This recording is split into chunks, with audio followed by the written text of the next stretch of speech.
Pai do Senhor, irmãos. Amém? Amém. Glória a Deus. Glória. Vamos para mais uma aula. Estamos voltando do recesso. Estamos no panorama bíblico, tá? Estamos vendo livro por livro da Bíblia. Na aula passada nós vimos o livro de Jó, foi a aula 20. Hoje nós estamos na aula 21, o livro de Salmos. Amém? Você que pode, abre sua Bíblia. Salmos, capítulo 150, seu versículo 6. Tá? Salmos, no seu Salmo 150, no seu verso 6. Se alguém puder trazer uma água para mim, eu agradeço. Glória a Deus. Isso é bênção.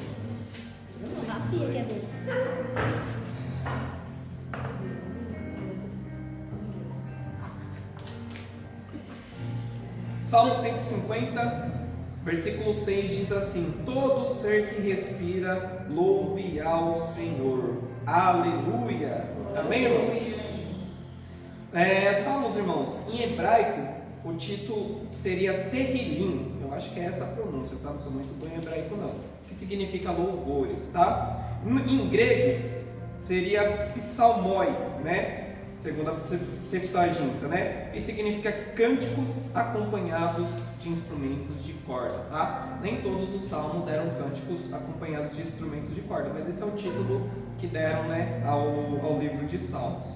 O livro de Salmos, ele tem diversos autores, tá? Davi, ele compôs 73 salmos. Dos 150, Davi compôs 73. Os filhos de Corá, 11 salmos. Os filhos de Asaf, 12 salmos, e Salomão, 2 salmos, Moisés, 1 salmo, Emã e Etã fizeram 2 salmos, um cada um. Amém? Amém. O livro é uma coletânea de salmos, tá? De cânticos e orações, tá? E temos 49 salmos anônimos, tá? Que não tem na sua epígrafe quem que escreveu.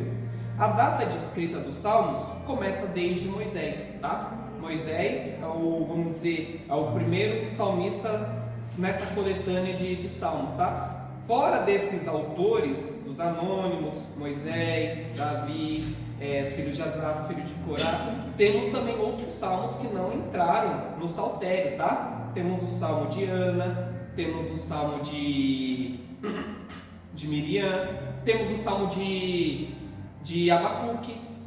Todos eles produziram poemas, cânticos, orações que não entraram no livro de Salmos, tá? Mas estão na Bíblia também, amém? Sem falar também de Salomão. A Bíblia diz que ele produziu mais de 1.005 cânticos. A gente vai ver o livro de Cânticos dos Cânticos, que é o cântico de Salomão, tá? Mas também tem muitos cânticos, muitos provérbios que não entraram na Bíblia, amém? O livro de Salmos, ele é dividido em 5 livros, tá? Tem 5 livros dentro do livro de Salmos, tá? E esses livros, essa divisão faz alusão ao Pentateuco, a lei de Moisés, Gênesis, Êxodo, Levítico, Números, Deuteronômio, tá? Esses 5 livros, eles trazem alusão à palavra, né? A lei que o povo de Israel seguia, tá? O livro de Salmos é a maior coletânea poética e devocional da Bíblia, reunindo 150 cânticos, orações e hinos inspirados por Deus. É chamado no hebraico de Terrilim e no grego de psalmoi, acompanhados por instrumentos de corda, né? Trata-se do inário de Israel, usado tanto no culto público, no templo, quanto na devoção pessoal. Os salmos expressam a mais ampla gama de emoções humanas: alegria, gratidão, confiança, angústia, arrependimento, lamento e esperança. Por isso são atemporais, continuam sendo orações e cânticos vivos para cada geração. Ou seja, os salmos eles estão desde o começo da Bíblia, desde Moisés, que escreveu os primeiros livros, até os livros pós-exílio, tá bom? Até 400 a.C., tá? São mais de 1000 anos coletando todos esses salmos. Acredita-se que foi Esdras ou Neemias que fez a última coleção dos salmos. Amém? Amém. Diversos autores participaram dessa coletânea, como Davi, né, que é o maior salmista, Moisés, Salomão, os filhos de Corá, Asaf e outros, né? A composição se entendeu por vários séculos, desde o período de Moisés até o pós-exílio babilônico. O livro está organizado em 5 livros. O primeiro livro, do Salmo 1 até o 41.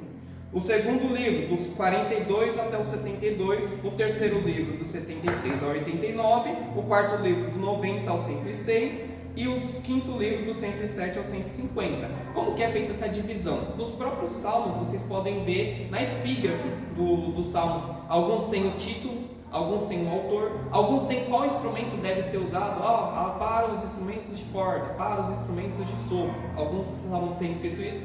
Mas no livro 1, no primeiro salmo, em muitas bíblias já está escrito livro 1. Quando você chega no salmo 42, você já vai ver lá, livro 2. E o que traz essa separação? No final de cada livro tem uma doxologia. Todos os últimos salmos de cada livro tem o mesmo versículo no final, tá? Se você for no Salmo 41, ele vai ser o mesmo final do Salmo 72, o mesmo final do Salmo 89, o mesmo final do Salmo 106 e o mesmo final do Salmo 150. Amém? Tem lá uma doxologia lá que eu não vou ler agora. Assim, os salmos funcionam como a Torá, em forma de oração, de louvor, ensinando o povo a viver em comunhão com Deus em todas as circunstâncias. Mais do que poesia, os salmos são profecia, tá? Porque muitos deles apontam diretamente para Cristo, sua obra, seu sofrimento, sua vitória, sendo chamados de salmos messiânicos. Amém? Como que a gente pode ver o panorama do livro de Salmos? Primeiro livro, do 1 ao 41. A gente vai ter os salmos de abertura. O Salmo 1 e o 2. Eu considero esses os salmos principais de todos os 150. Por quê? No Salmo 1 e no Salmo 2, eles mostram sobre o que todo o livro vai falar. No Salmo 1 a gente conhece, bem-aventurado o homem que não se assenta na roda dos escarnecedores, tal. Ele será como uma árvore plantada sobre um rio, tal. Ele fala muito que o justo, né, entre a diferença entre o justo e o ímpio, e que o justo, ele medita na lei dia e noite. Como já foi falado, os salmos eles são separados em 5 livros, representando o Pentateuco, representando a lei de Moisés. Então o Salmo 1 ele já traz essa importância, a lei, a palavra de Deus, que é a meditação da palavra. Amém? O Salmo 1 já traz esse princípio. E o Salmo 2? O Salmo 2, ele vai trazer o princípio do Messias. É o primeiro Salmo, ele já anunciando o Messias, já falando de que Deus iria trazer o seu filho. O Salmo 2, ele fala bem assim, bem abertamente: eis aí o meu filho, em quem... Enfim, ele fala justamente do Filho de Deus. Ele fala justamente que ele vai trazer o seu reino com um cetro de ferro e sobre a justiça dele. Amém? Então, o Salmo 1 e o 2, eles trazem a abertura ao livro dos Salmos e também trazem o contexto sobre o que os Salmos irão falar. Amém? Amém. O Salmo 1 vai falar da árvore junto ao rio, e ela também pode apontar para o Éden, né? O Éden vai falar o quê? Do rio da vida, vai falar da árvore da vida. Também vai apontar para Nova Jerusalém, onde nós iremos morar. Se vocês forem ler lá Apocalipse, capítulo 21, capítulo 22, a gente vai ver as mesmas ilustrações do Éden, a gente vai ver no Apocalipse. E aí isso a gente já vê no Salmo 1. Vai falar da vida do justo, sustentado pela meditação na lei. E o Salmo 2, conflito entre os reis da terra e o ungido de Deus, né? É a declaração, né? Tu és meu filho, hoje eu te gerei, apontando para Cristo. Os temas principais do livro 1, a gente pode dividir em blocos, né, de salmos e mensagens centrais. Primeiro, do 3 ao 7, depois do 11 ao 17, do 25 ao 28. A gente vai ver muitas orações de Davi em situações de perseguição e ensina a depender de Deus em meio à aflição. O Salmo 8, 19, vai falar da glória de Deus e do valor do homem, tá? E os salmos do 20 ao 24 são salmos bem messiânicos. A gente vê o bloco central, né, messiânico. Salmo 20, oração pelo rei ungido. O 21, vitória pelo rei. O Salmo 22, sofrimento do Messias, tá? E Salmo 23, o Senhor é meu pastor, nada me faltará. O Salmo 24, o Rei da Glória. Levantai-vos, ó portais eternos, para que entre o Rei da Glória, tá? De todos os livros que nós já vimos do Antigo Testamento, os livros dos Salmos é os livros que mais fala de Jesus. É os livros, praticamente 1000 anos antes de Jesus vir à Terra, ele já falava de Jesus. Na verdade, o Salmo 22, se a gente for ler, o Salmo 22 fala justamente da cruz. As palavras que Jesus falou, como que ele sofreu. O Salmo 22, se a gente ler, é muito maravilhoso. Esses salmos, tá? Do 20 ao 24, muitos consideram que ele forma um mini evangelho, né? Da morte, do cuidado no vale, do triunfo glorioso de Deus. Amém? Salmos de oração por justiça e integridade. A gente vai ver o Salmo 15, o Salmo 26, o Salmo 32, o Salmo 38, o 40 e o 41, tá? Que são reflexões sobre o pecado, perdão, fidelidade a Deus. O Salmo 32 vai trazer a alegria do perdão. O Salmo 41 encerra o livro com a bênção e a doxologia, né? Como já foi falado, né? E todos os livros de encerramento eles vão falar: bendito seja o Senhor Deus de Israel, de eternidade, eternidade, amém e amém. Todos os livros de encerramento vai falar isso. Amém? O que a gente pode entender de destaques teológicos, né? ênfase no justo, que confia na lei em Deus, o Cristo como Messias sofredor e Rei da Glória, o grande número de salmos atribuídos a Davi, tá? O primeiro livro, a grande maioria é Salmo de Davi, tá? E a gente vê, né, as orações, o sofrimento de Davi, dele apontando para Cristo, tá? E ele termina com louvor, apontando que toda luta deve resultar em adoração. Assim, o livro 1 dos Salmos vai da vida justa do Senhor ao Messias vitorioso, fechando com a certeza da fidelidade de Deus. Livro 2 de Salmos, tá? Que é do 42 ao 72. São 31 salmos. Quem são os autores principais? Tem os filhos de Corá, o Salmo 42. Do 42 ao 49, a gente só vê os filhos de Corá. E o Salmo 50 é um Salmo de Asaf. E os Salmos de Davi, que é o 51, do 51 ao 65 e do 68 ao 70. O Salmo 72 é de Salomão e a gente vai ter uma ênfase teológica, né? A relação de Deus com o seu povo, em meio às nações, a confiança em Deus, no sofrimento, na esperança messiânica, tá? O Salmo 42 é bem interessante, porque eu achava que era de Davi. O Salmo 42 é aquele que fala: aquieta minha alma, assim como a corça anseia pela fonte das águas, assim a minha alma anseia por ti, ó Deus. Como que vai falar o Salmo 42? Ó minha alma, por que está batido, ó minha alma? Por que desfaleces dentro de mim? Espere em Deus, pois eu ainda louvarei. É um salmo dos filhos de Corá, tá?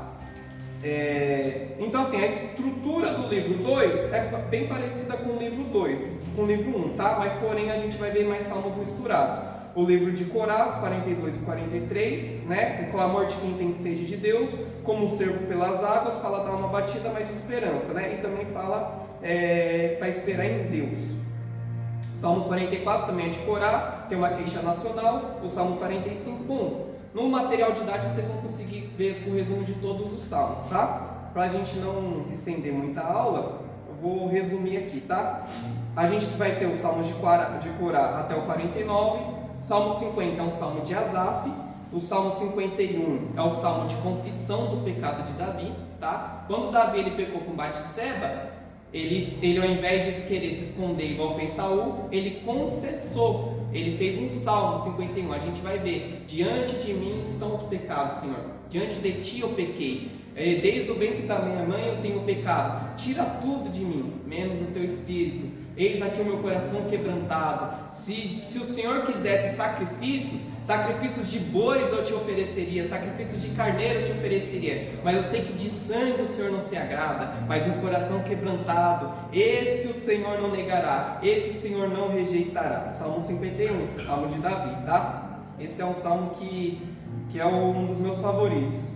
Salmo 52 e 53 tem denúncias e insensatez dos ímpios, confiança no julgamento divino, né? E a presença de Deus no meio do sofrimento a gente vai ver dos 54 ao 60, que são salmos de Davi, né? Quando Saul perseguia Davi, quando os inimigos perseguiam Davi, quando os próprios filhos perseguiam Davi. Essas são as maiorias dos salmos que Davi ele começa a compor, dos 54 ao 60.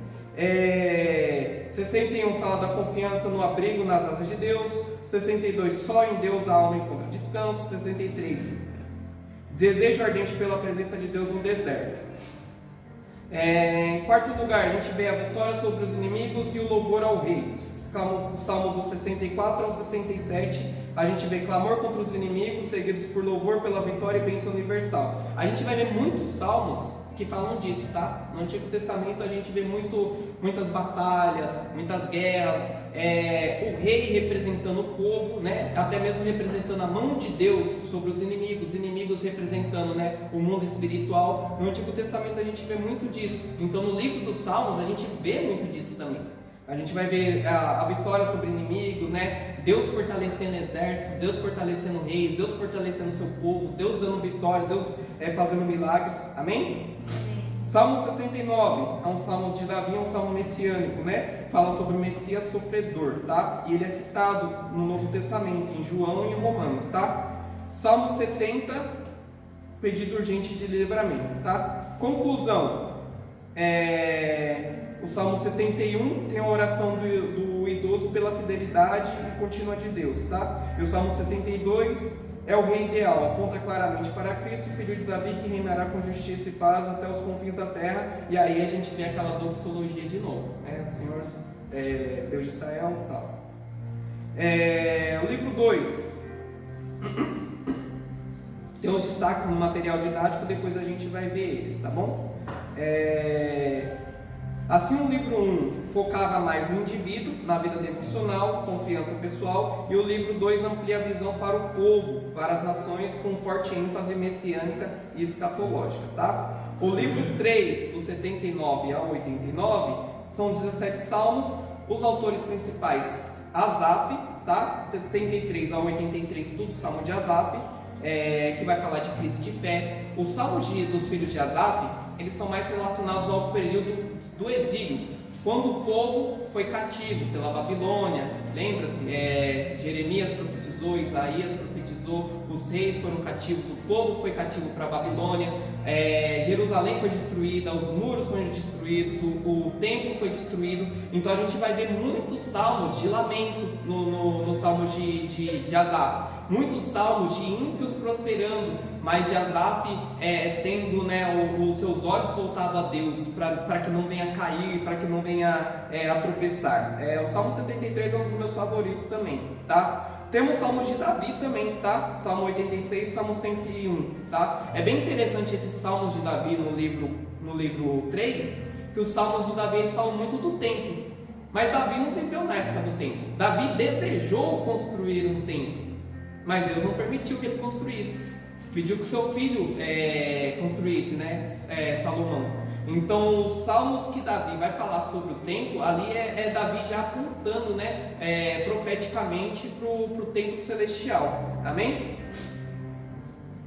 A gente vai ter alguns edomitas, outros autores. É um livro bem... O livro 3 é um livro que tem bastante salmos anônimos, tá? Mas depois a gente consegue conferir lá no material didático, tá bom? Vamos para o livro 4. O livro 4...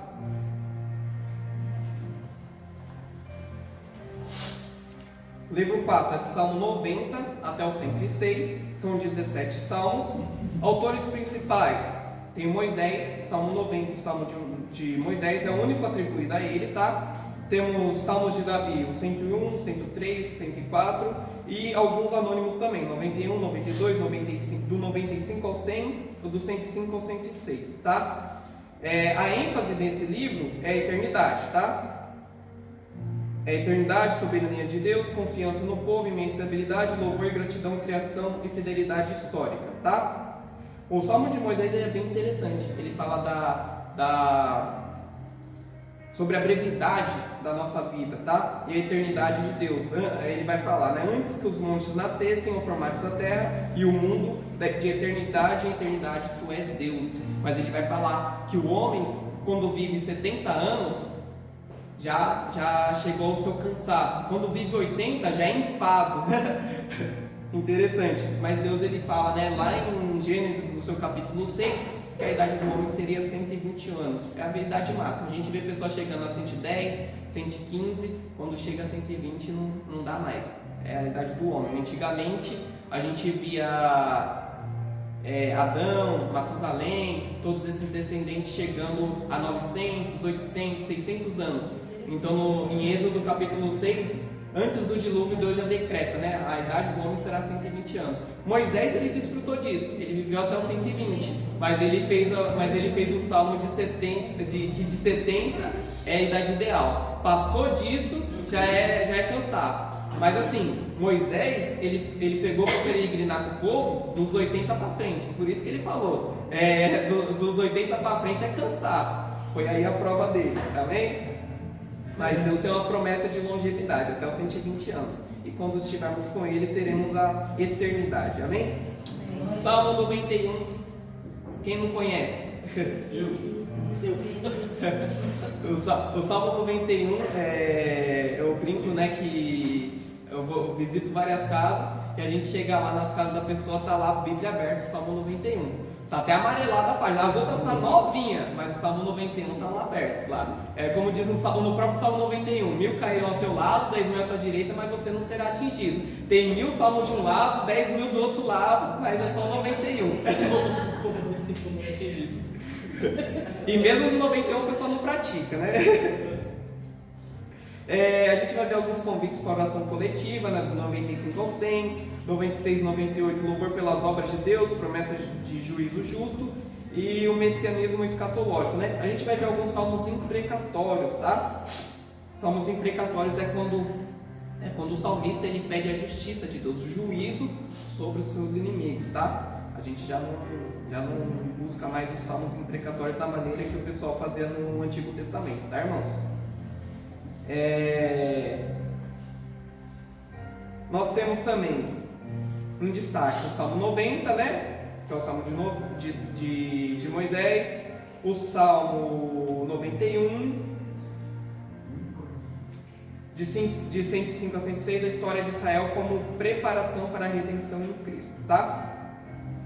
Esse é o livro 4. O livro 5, irmãos, a gente tem 44 salmos, é o livro que encerra o livro de Salmos, tá? Quem são os autores principais? Davi, tá em todos os livros, 108, 110, 122, 124, 133, 138, 145. O 133 é dele, o 134 são os filhos de Corá louvando por Davi. Lembra-te de Davi, lembra-se do teu servo que clamou: não darei descanso aos meus olhos, nem dormirei com as minhas pálpebras, enquanto não achar um templo para o Senhor. Muito lindo esse salmo, Salmo 134, amém?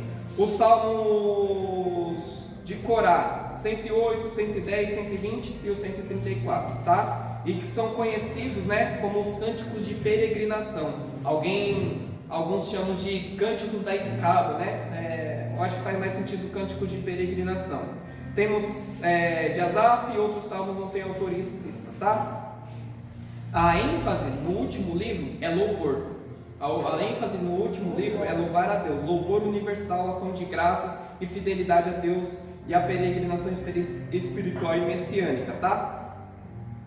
O livro 5, ele termina com 5 salmos, do 156 ao 155, do 146 ao 150, todos os salmos vocês vão perceber que eles começam e terminam com a palavra aleluia.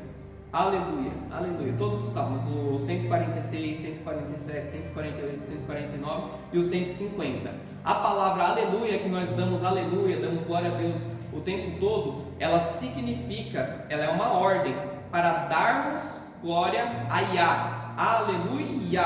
Yah como que a gente pode dizer?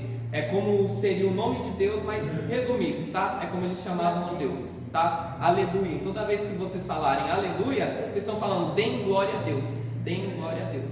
Amém? Então o livro ele termina com esses 5 salmos, tá? Ele tem também os salmos de peregrinação, que é do 120 até o 134. Por que salmos de peregrinação? Os salmos de peregrinação, eles são uma coletânea de salmos que foram quando o povo saiu do exílio.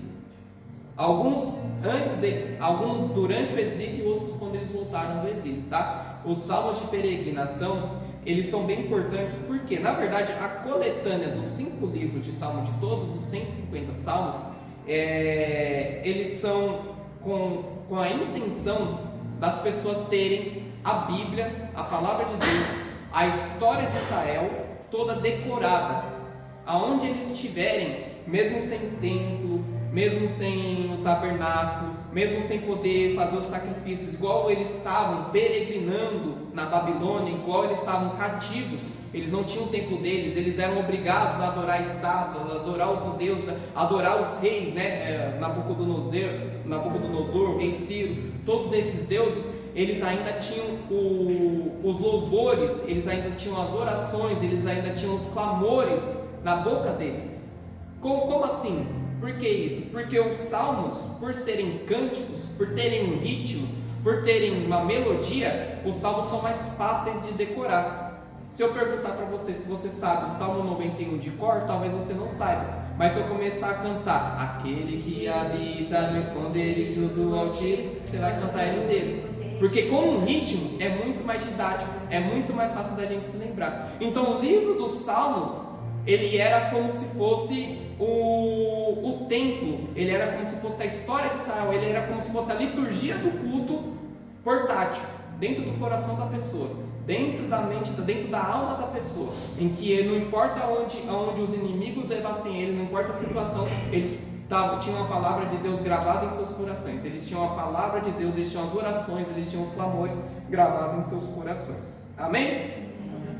Bom, esse é um panorama do livro de Salmos. São 150 salmos, não dá pra gente falar de todos, tá? Na verdade, cada um daria um estudo bíblico de 1 hora ou mais, tá? A gente tem no último livro também o maior salmo, né? Também o maior capítulo da Bíblia, que é o Salmo 119, tá? O tema dele, amor à lei, a palavra de Deus e a meditação contínua em suas palavras, tá? Ele tem 176 versículos. A cada 8 versículos, tá? A cada 8 versículos, ele é feito como um acróstico. O que seria um acróstico?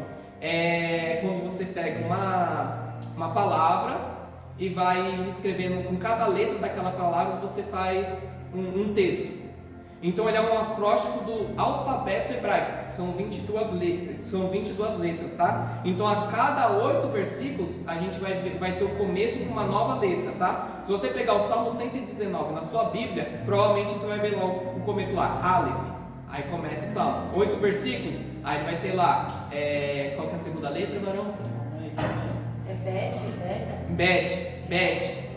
Aí vai lá, mais 8 versículos, terceira letra, por isso que é o maior salmo, mas ele também é um dos mais poderosos. Amém? A ênfase dele é a obediência, estudo da palavra, meditação na palavra, perseverança, louvor e ensino divino, tá? Ele representa um cântico, ele representa um cântico completo de louvor, sabedoria divina e a preparação espiritual para o Messias, tá? Bom, só para concluir aqui, irmãos,